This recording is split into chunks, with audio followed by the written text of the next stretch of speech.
for a free kick or a corner, and it was cleared, and it went out. And I turned and I was sort of looking to close the shooter down, who was some 25 yards out. And he's absolutely rattled it, the fella. And I couldn't get close to him. And he's rattled it. And I've looked over my shoulder, and Pat Jennings is like that on the edge of his 6-yard box. And he's gone, "Bar!" And sure enough, in the defence away on a dummy, and then shoved it square to Don Givens, who came on and hit it. He sold his soul. That is what the Tyneside faithful said the day Malcolm Macdonald was driven out of Newcastle. But one sentence does not come close to covering what really happened to this man. Supermac was not just a footballer, he was a force of nature, explosive pace off the mark, a left foot that hit the ball like a thunderbolt had been packaged inside a boot, an unapologetic, rock-solid belief that he was the best striker on the pitch every single time he walked out. And the remarkable thing is that he backed it up, match after match, season after season. Goals at every club he played for, goals for England, more goals than almost any striker of his entire generation. He was born to do one thing, and he was genuinely magnificent at it. If you enjoy stories where football goes well and truly over the line, hit that hype feature right now and give this video some hype while we count down the 5 names Malcolm Macdonald will never forgive. Because this is not just a list of personal grudges belonging to a proud man with a long memory. This is a map. A detailed, accurate map of everything that was broken about English football in the 1970s. The petty managers who built empires on control rather than talent. The mind game merchants who used the press as a weapon. The doctors who did not believe their own patient when he sat in front of them in pain. The system that celebrated superstars in public and slowly dismantled them in private. Macdonald walked through every single one of those traps, and he still remembers every detail decades later with a piercing clarity that tells you precisely how deeply these wounds went. Think about this for a second. How does a man score 5 goals for England at Wembley in a single match and still feel like the entire establishment wanted him gone? How does the best striker in the First Division end up with only 14 international caps? How does a career that should have run deep into his 30s get cut down at 29 years old by an injury that had been quietly building inside his knee for the better part of 6 years, while nobody in medicine looked hard enough? These are not accidents, and they are not coincidences. These are patterns. Systemic, deliberate, and deeply personal. And Macdonald saw every single one of them for exactly what they were. The 1970s was a brutal decade for players who dared to stand out. Managers of that era wanted workmen, players who followed the tactical plan, ran the prescribed drills, kept their mouths shut in the dressing room, never challenged authority, and never made the manager's life complicated by being too popular, or too individual, or too good, in a way that could not be easily controlled. Macdonald was the absolute polar opposite of everything that system wanted. He was an artisan, a goal-scoring specialist of the highest order, a player who could change the entire shape of a match in a single moment. But he would never sacrifice his gift on repetitive throw-in drills just to keep an insecure manager feeling comfortable in his own dugout. That attitude, that belief in his own value, made him enemies. Powerful and influential enemies, and 5 of them stand above all the rest on his list of the unforgiven. We are going in reverse order, starting at number 5 and working all the way down to the grudge that defines his career above any other. The one that started long before he pulled on an England shirt. The one that followed him from hotel lobbies to international dressing rooms to the Wembley pitch itself and left a mark that decades have not erased. But before we reach the peak of the list, we begin with the people who stood right beside him and still could not give him what he needed. Number 5. The men who were never good enough partners. Alan Gowling, Andy Cole, Mick Channon, Frank McClintock. And a boyhood club that made him feel like a disposable asset before his career had even found its proper footing. This section of Macdonald's grievances is different in character from the ones that follow it. The other grudges on this list come from outside forces, managers with their own agendas, opponents with clever tactical plans designed to humiliate him, doctors who questioned his own experience of pain. But number 5 is specifically about the people who were supposed to stand alongside Macdonald, to support him, to complete him as a footballer, and who either could not or simply would not do it in the way that his game demanded. Begin at the very beginning of his story. Malcolm Macdonald was a Fulham boy through and through, born and raised in West London, with Craven Cottage practically part of his childhood. When Bobby Robson came in and gave him his chance at the club, it felt like the beginning of something exactly right, a local hero coming home, a story pointing in one obvious, beautiful direction. Then Robson was sacked, and within what felt like the blink of an eye, everything changed. The caretaker manager Johnny Haynes had no interest in him whatsoever. The next man in the job, Bill Dodgin, felt the same way. And just like that, Malcolm Macdonald, the Fulham boy who had dreamed of playing for his club, was sold to Luton Town. Not because a wealthy club came in with an offer that was impossible to refuse, sold simply because the people running Fulham did not value him enough to keep him. That early experience put something permanent inside Macdonald that never left him. He understood, far younger than most footballers ever do, that the loyalty a player gives to a club is almost never returned with the same loyalty in the opposite direction. That managers see players as assets on a balance sheet rather than as people with careers worth genuinely investing in. That no amount of emotional connection to a badge or a city or a set of supporters will protect you when someone in authority decides you have become inconvenient. He carried that hard lesson with him for the entirety of his playing career, and it coloured every relationship he had with managers and institutions from that point forward. He never gave his trust completely again, and given how many of those managers eventually let him down, it is very difficult to argue with that instinct. When he arrived at Newcastle, the goals came in waves, and the fans worshipped him like few players before or since. It felt like the right stage for the right talent. But even there, the strike partner situation was a constant source of friction. John Tudor earned Macdonald's genuine respect, and that tells you something. Tudor was selfless and deeply intelligent about his role. He understood what Macdonald needed, and he delivered it without ego. Tudor would make runs that created space rather than consuming it, provide the right service in the right areas, and then step aside to let the specialist do his work. Their partnership functioned at a high level because Tudor chose to make it function. He knew the job and did it without complaint. Alan Gowling was an entirely different experience. Macdonald was direct and completely unsparing in his assessment. He stated plainly that Gowling never made him a single goal in the entire season they played together. Not one goal. While Macdonald was doing the relentless, unseen work that his style demanded, dragging central defenders across the pitch, creating the channels, generating the chaos and the space that his runs needed, he felt Gowling was collecting the benefits of all that work without putting in the equivalent investment. To a man who believed completely and genuinely in his own value as an artisan of the penalty box, who saw himself as the primary creator of most of his own opportunities, that arrangement was simply intolerable. He was not a machine designed to carry an entire forward line by himself. But Gowling, in his estimation, left him with no other realistic choice. The frustration did not end with his own generation. In his later years, when asked to compare himself to Andy Cole, another name synonymous with Newcastle goals, Macdonald was equally direct. He said flatly that he and Cole would never have functioned as a partnership. The core issue was space and how different players use it. Macdonald was built to explode into the danger area at maximum pace from a standing start, arriving into a zone that had been left deliberately empty for him to inhabit. What he needed was that space to be vacant and waiting. Cole, in Macdonald's reading, tended to occupy exactly that space, without the movement quality to justify it. They would have spent 90 minutes competing for the same square yard of grass, rather than complementing each other.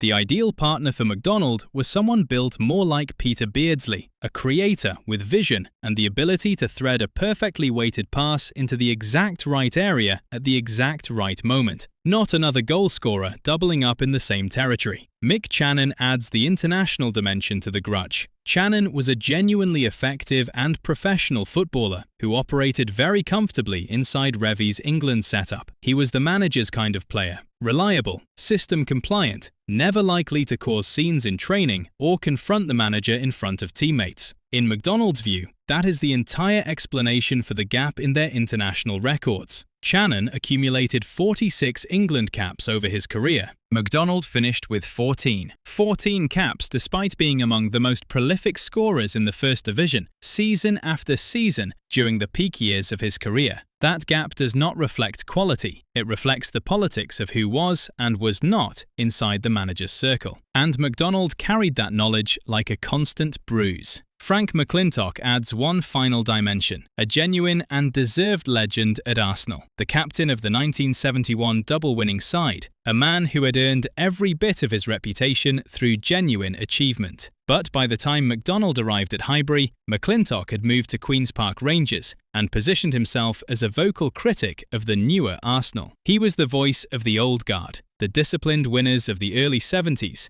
who looked at the expensive, sometimes inconsistent Arsenal of the late 70s and shook their heads in disapproval. McClintock questioned the maturity and professionalism of players like Macdonald. Macdonald responded by describing McClintock and QPR teammate Dave Webb as too experienced, a carefully chosen phrase meaning they were past their prime and far too cynical to read the game with clear eyes anymore. The tension between them coloured several encounters between Arsenal and QPR during that period. The thread connecting every name in number 5 is the same thread: trust, the total and consistent absence of it. A boyhood club that sold him before he had even proved himself. Strike partners who took without giving. A teammate who accumulated caps through compliant behaviour rather than individual brilliance. A former hero who questioned his right to stand on the stage. Every one of those relationships ended with a line being crossed. Number 5 is where the bitterness begins. It only deepens from here. Number 4. The Arsenal medical staff. This is the darkest entry on the entire list without question. This is not about ego or selection politics or psychological games played by clever men in suits. This is about a career being destroyed before its time because the people with the professional responsibility to find the truth took far too long to go looking for it. It started in the 1978 and 1979 season, a League Cup match against Rotherham, a routine fixture with nothing remarkable about it, until the moment Macdonald caught his studs in the turf. He was nowhere near the ball, no opponent touched him, no collision, no foul. He simply turned his body and something inside his knee went catastrophically and immediately wrong. The physio, Fred Street, treated him on the touchline, but the true scale of what had happened inside that joint was hidden from everyone around him and, critically, for far too long from the medical professionals themselves. Arsenal sent Macdonald to a specialist he later nicknamed Bram Stoker in the retelling of the story. The fact that he reached for a gothic horror reference tells you everything about how the whole experience felt during it. This specialist used Polaroid imaging, which was genuinely considered state-of-the-art technology at the time, examined the knee thoroughly, and delivered his conclusion. He could not see anything wrong.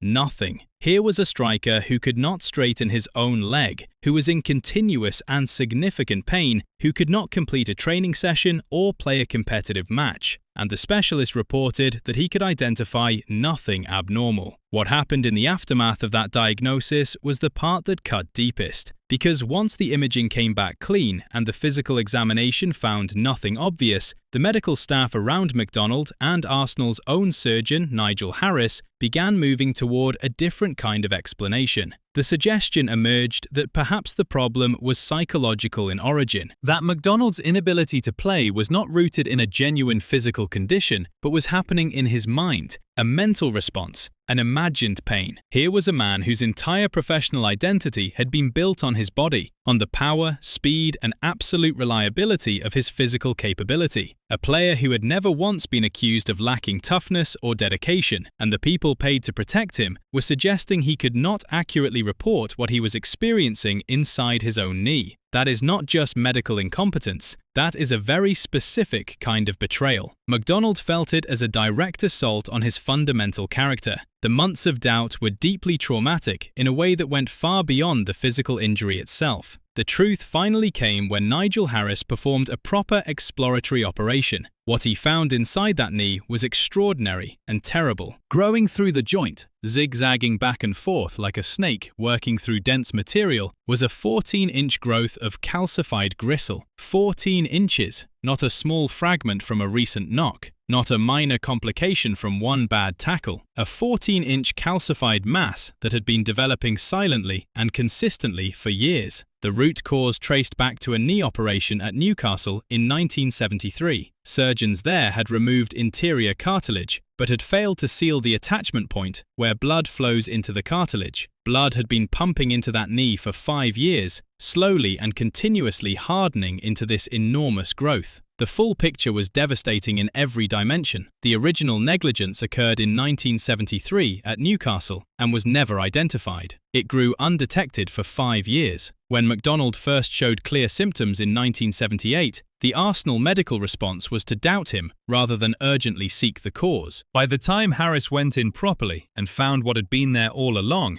the window for saving the career had closed. Malcolm Macdonald retired in August 1979. He was 29 years old. A striker typically at his absolute peak between his mid and late 20s, with potentially several more high-level seasons still ahead. All of it gone. He walked out of the East Stand entrance at Highbury for the last time, stepped onto Avenel Road, looked to his left, looked to his right, and cried. That image is the most heartbreaking in his entire story. A man who gave everything he had to this sport, standing alone on a quiet London street, knowing it was finished, knowing it should not be finished, knowing that somewhere along a chain of medical decisions stretching back 6 years, people with the responsibility to care for him simply did not do enough. No crowded dressing room, no teammates, no manager, just a man and a street, and the knowledge that it was over years before it should have been. He believes to this day that with more urgency, more genuine belief in his testimony, and a faster diagnosis, his career could have stretched several more years, several more seasons, hundreds more goals, taken not by age, not by declining form, but by negligence and delay. Number 4 on the list, the deepest loss. Number 3, Gordon Lee. And this is where the thumbnail lands with its full weight. He sold his soul. Those words did not come from a headline writer or a football pundit looking for dramatic language. They came up naturally and spontaneously from the Tyneside faithful, who understood instinctively what had been taken from them. Gordon Lee did not simply sell a footballer. He sold the personality of a football club. Lee arrived at St James Park in 1975, carrying a vision that was rigid and uncompromising. He wanted a team of workers, players who executed the tactical system without deviation, ran every drill without protest, and never walked into his office to challenge authority or assert their own status. In that environment, Malcolm Macdonald was not a luxury. He was a direct threat to the entire project. Lee communicated his position immediately and without diplomatic cover.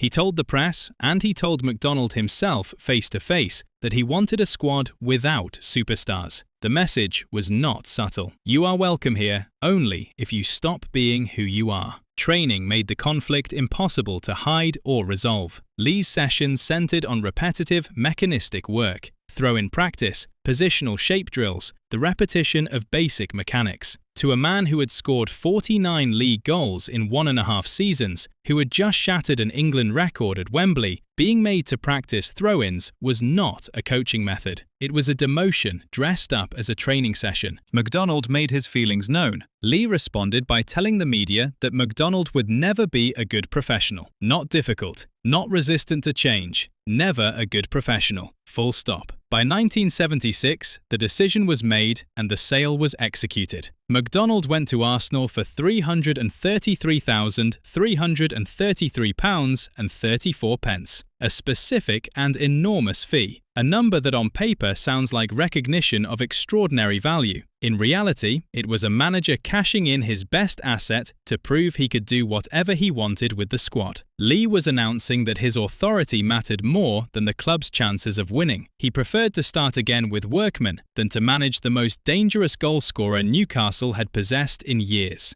The Tyneside supporters did not forgive it quickly or quietly. Macdonald was not just the best player, he was the physical expression of everything Newcastle United meant to its supporters. Power, pace, directness, belief, spectacle. Selling him for reasons of managerial ego rather than football necessity felt like something was being extracted from the heart of the club. Lee's Newcastle never won a trophy. The workmen he installed to replace the artisans delivered organisation without magic. And when Lee eventually moved on to Everton and continued building the same type of functional, uninspiring squads, Macdonald tracked his progress from London with grim satisfaction. The retribution had already been delivered anyway. December 1976. Arsenal at Highbury versus Newcastle. Macdonald scored a hat-trick in a 5-3 victory. 3 goals against the club that had discarded him, scored in a match representing the manager who had called him unprofessional. And then the moment that reveals the most about Macdonald's character as a person. He did not sprint to the away end with his arms wide. He did not point at the bench. He did not produce a single second of excessive celebration in front of the Newcastle travelling support, because he knew exactly where his grudge lived. It lived with Lee, not with the fans who had lost him against their own wishes. He respected that difference, and he showed it through how he behaved for 90 minutes. The hat-trick was a message to the manager, not a wound inflicted on the supporters. Gordon Lee sold the soul and got nothing in return for it. Number 3. Number 2. Bill Shankly, Emlyn Hughes, Phil Thompson, and the 1974 FA Cup final that turned a painful loss into a catchphrase that would chase Malcolm Macdonald across 2 full decades of his life. Before a ball was kicked at Wembley, Shankly had already done the most important work. He was a genius at football, and perhaps an even greater genius at managing the story around football. In the build-up to the final, he gave media interviews about Newcastle and their striker that were constructed with absolute deliberate precision. He called Macdonald a Rolls-Royce of a player. High praise, impeccably timed. The kind of quote that appears everywhere and becomes part of the pre-match conversation immediately. Every supporter, every journalist, every pundit now had Macdonald framed as the finest engine in the game. Then Shankly added the second half of the thought. Newcastle were a one-man team, he explained. Take the engine out of the Rolls-Royce and the car goes exactly nowhere.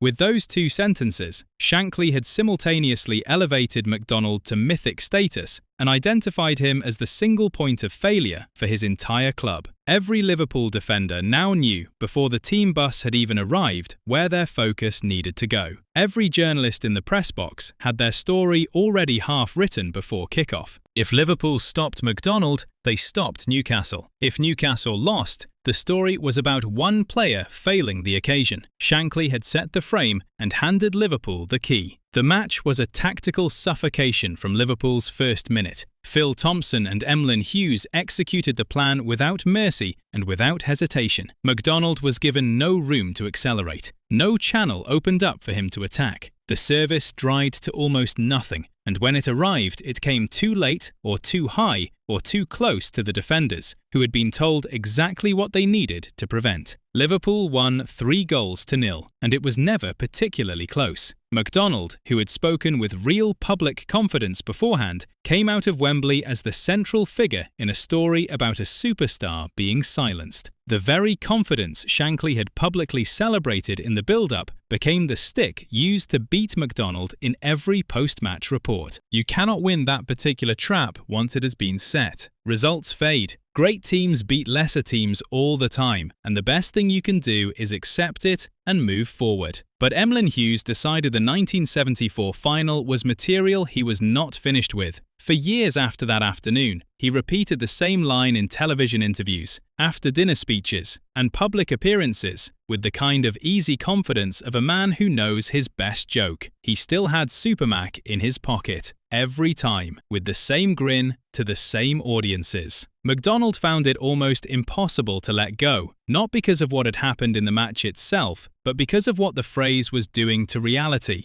Liverpool had not stopped him through the individual brilliance of one defender. They had stopped him through a collective defensive structure, expertly organised and specifically calibrated to deny him space and remove his service before he could access it. Shankly had laid the psychological foundations in the press before the match. Thompson and Hughes had executed the plan on the pitch. It was a total team operation, achieved through planning, preparation, and collective discipline. Hughes then took all of that complexity, compressed it into one smug 5-word phrase, and sold it as personal dominance over the next 20 years. That is what Macdonald genuinely could not forgive. Not losing the cup final, the distortion of why he lost it, the casual, gleeful, repeated public reduction of a complex tactical outcome into a punchline delivered with a grin at every available opportunity. Professional disrespect with a smile on its face. Over the line. Number 2. Number 1. Don Revie. The man who sits above all others on Malcolm Macdonald's list of the unforgiven. The grudge with more layers than all the others combined. More betrayal, more premeditation, more psychological cruelty, more financial corruption, and at its absolute centre, the most extraordinary act of individual defiance in Malcolm Macdonald's entire career. Revie took over England in 1974 and brought the Leeds United philosophy with him. He believed in a closed circle, a family unit of trusted men who operated by his rules, deferred to his authority, and never made noise in public that might embarrass the management. He was deeply suspicious of players whose reputations had been built through popularity with the press rather than through his own approval and selection. Malcolm Macdonald was precisely the wrong kind of player for exactly that kind of manager. The London media's favourite, Newcastle's untouchable icon, a man who had never needed anyone's permission to believe in himself and had never once pretended otherwise. The psychological campaign started early. Before a match against West Germany, the reigning world champions, Revie pulled Macdonald aside and delivered the now familiar ultimatum: score or never play for England again. Macdonald went out, played superbly in a difficult match, and scored the second goal in a 2-0 victory. He came back to the England dressing room full of the kind of feeling that only a goal for your country against the world champions can produce. And he watched Revie move slowly around the room, working his way along the players, shaking every hand in turn. Revie reached Macdonald and kept walking. Not a word, not a glance, not a handshake. Every other player in that room received an acknowledgement. Macdonald received deliberate, studied public silence. That was a message sent in front of witnesses. Whatever you achieve on this pitch, it will never be enough for me.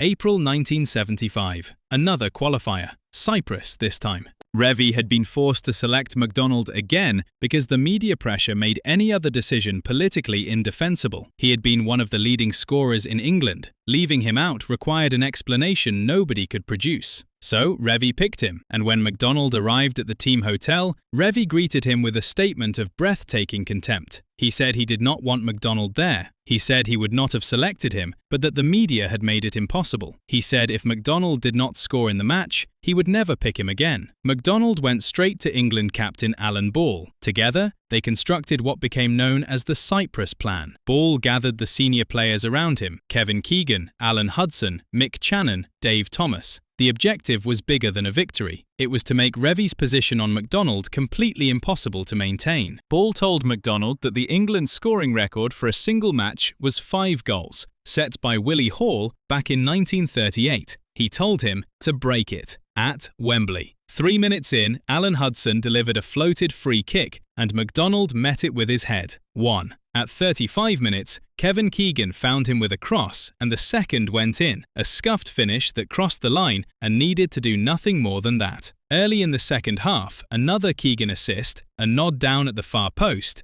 3. Around 70 minutes, Dave Thomas whipped in a cross from the right, and Macdonald powered a header into the net from inside the 6-yard box. 4. With 3 minutes remaining, Thomas and Ball combined on the right flank. The ball came across the face of goal, and Macdonald headed it in. 5 goals in one match. Willie Hall's record, standing since 1938, was broken. The Wembley scoreboard lit up with the message, "Congratulations, Supermac 5, Cyprus 0. Macdonald turned. Still burning with everything that had been said to him in that hotel lobby, he found Revie retreating toward the tunnel with the match already finished. And he pointed at the scoreboard, and he shouted across at the England manager's back, "Read that and weep, you bastard. Read that and weep." Revie made sure Macdonald paid for every word of it. 3 more caps. That is all that followed the greatest single night of his England career. 14 caps in total. 14 international appearances for one of the most prolific goalscorers in English football across an entire peak decade. 3 more caps after breaking a record that had stood for 37 years, because the manager could not bear being embarrassed in his own stadium by a player he had spent months trying to diminish. 14 caps. Think about that number the next time you watch a player with 50 or 60 appearances for their country, and ask yourself what Supermac's total might have been under a different manager with a different character.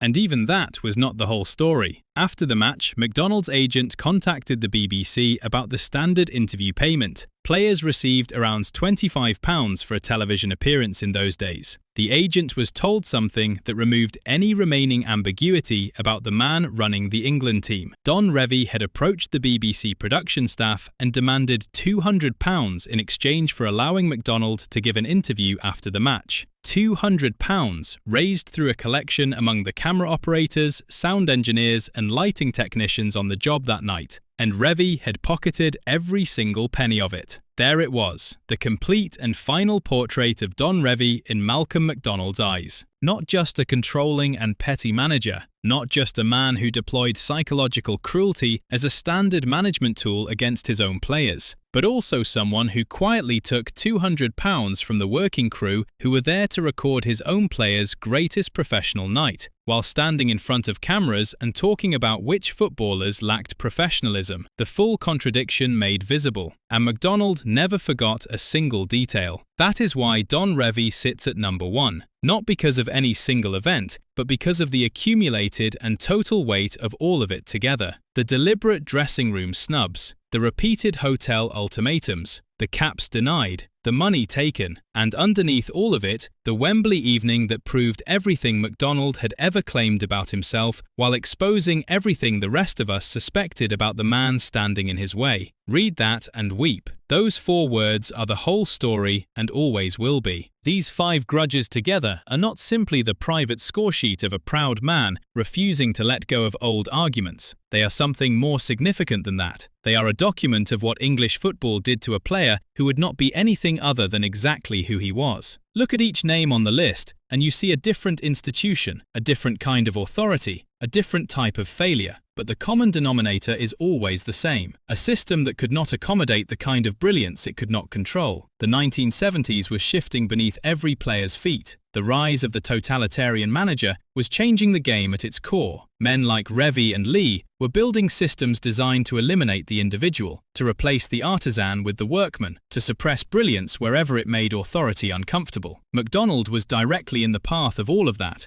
and took the full force of it from every angle. His international manager tried to break him psychologically, and then quietly profited from his success. His club manager sold him to prove a philosophical point and left a fan base grieving. His cup final opponents isolated him through clever press manipulation and then kept reminding him about it for 2 decades. His medical team let an injury grow for years and then questioned whether his pain was real when he finally could not play through it anymore. And the people who were supposed to stand beside him and contribute to his goals either lacked the quality or lacked the selflessness to do the job properly. But here is the thing that all of that cannot take away. The record stands. The goals are permanent. 5 at Wembley, on a night when the manager did not want him there. A hat-trick at Highbury against the club that had sold him. A career that still gets discussed and debated and celebrated 50 years after it ended. Not because of how it finished, but because of the quality and the drama and the sheer force of personality contained within it. Supermac is not remembered as a victim of a broken system. He is remembered as a winner who fought the system at every turn and kept putting the ball in the net regardless. Every name on his list of the unforgiven is evidence that what happened to him was unjust, because you do not carry this kind of vivid, detailed, burning clarity about people who had no real impact on you. You carry it when you know, with complete certainty, that you were better than the treatment you received, that the lines were crossed, that the betrayals were real, and that the goals you scored, the nights you produced, the records you broke, were the only answer that ever truly mattered. He scored for England, he scored for Newcastle, he scored for Arsenal. And in every city that ever watched him play, the same truth was obvious to everyone except the men in charge. Malcolm Macdonald was special, the kind of special that comes along rarely, and the game spent a decade trying to shrink him and still could not stop him from leaving his name on the record books. Drop us a comment below and tell us which grudge hit hardest. Was it the £200 that Revie quietly pocketed from the broadcast crew on the greatest night of Macdonald's England career? The 14-inch calcified growth, quietly destroying a knee for 6 years while the medical establishment shrugged its shoulders. The hat-trick that received no celebration in front of the fans who had lost him. Tell us below, like this video, subscribe so you never miss the next one, and we will see you there.